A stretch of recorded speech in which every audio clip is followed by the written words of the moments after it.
The first season of the Hagada Holiness series has been sponsored by Mr. Leon Siboni in memory of his parents, Mr. and Mrs. Rachamim and Estreya Siboni Zichronam Livracha, and for the Refuah Shlema, Mr. Isaac Benatar. Part 5, The Four Sons. What does the wise child say? The Chacham is not wise because he understands the reason for all the commandments. He realizes that the rationale of all the commandments can be reduced to the fact that Hashem took us out of Egypt.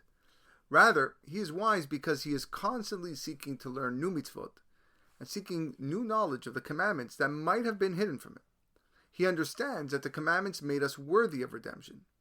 Israel was redeemed from Egypt because they accepted two commandments even before the Torah was given: the Pesach offering and the circumcision.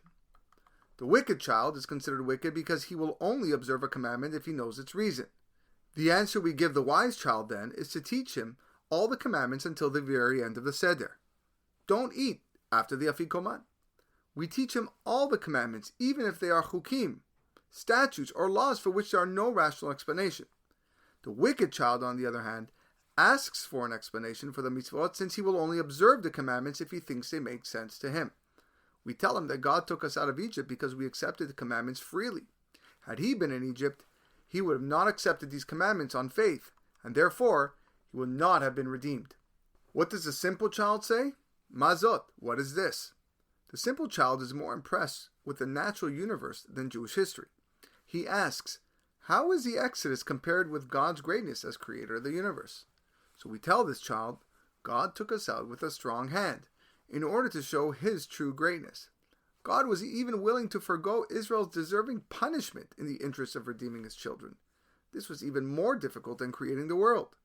The people of Israel were not worthy of being redeemed according to the dictates of justice, so God surpassed justice. The one who does not know how to ask, this child no longer understands the ways of our ancestors, or that the purpose of avoiding chametz and eating matzah is to teach us to avoid the evil inclination and pursue the good inclination. He is like the person who lost his faith in Egypt and became mired down by idolatry. Only when we rid ourselves of chametz, the evil inclination, can we increase the power of holiness which matzah symbolizes. God did this for me. It was God, in his loving kindness, who took me out of Egypt and helped me recover my faith.